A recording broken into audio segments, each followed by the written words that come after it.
اعوذ باللہ من الشیطان الرجیم بسم اللہ الرحمن الرحیم۔ پناہ مانگتی ہوں میں اللہ کی شیطان مردود سے۔ شروع کرتی ہوں اللہ کے نام سے جو رحم کرنے والا رحیم مہربان ہے۔ آج ہم پڑھیں گے اردو ترجمے کے ساتھ سورۃ البقرہ کی آیت نمبر 33۔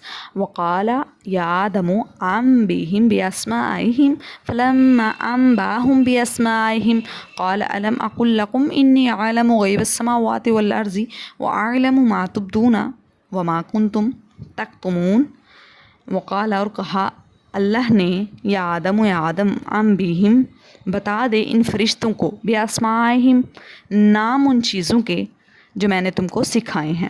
وقال یا آدم انبئہم باسمائہم اور اللہ نے کہا اے آدم تم ان کو ان اشیاء کے نام بتا دو۔ فلما انبأہم پس جب بتا دیے ان کو باسمائہم نام ان چیزوں کے، یعنی آدم علیہ السلام نے ان چیزوں کے نام فرشتوں کو بتا دیے۔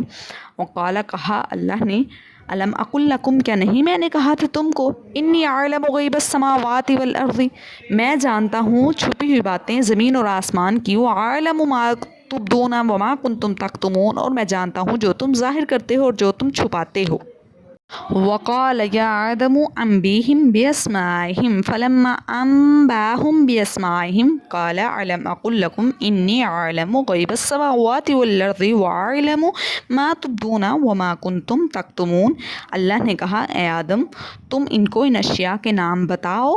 پس جب اس نے ان اشیاء کے نام بتا دیے تو ارشاد ہوا کیا میں نے نہیں کہا تھا کہ میں زمین اور آسمان میں جو کچھ چھپا ہے اس کی باتوں کو میں جانتا ہوں۔ وَأَعْلَمُ مَا تُبْدُونَ وَمَا كُنْتُمْ تَكْتُمُونَ اور میں جانتا ہوں جو تم ظاہر کرتے ہو اور جو تم چھپاتے ہو۔ وَقَالَ يَا آدَمُ أَنبِئْهِمْ بِأَسْمَائِهِمْ فَلَمَّا أَنبَأَهُمْ بِأَسْمَائِهِمْ قَالَ أَلَمْ أَقُل لَكُمْ إِنِّي أَعْلَمُ غَيْبَ السَّمَاوَاتِ وَالْأَرْضِ وَأَعْلَمُ مَا تُبْدُونَ وَمَا كُنْتُمْ تَكْتُمُونَ۔ صدق اللہ العظیم۔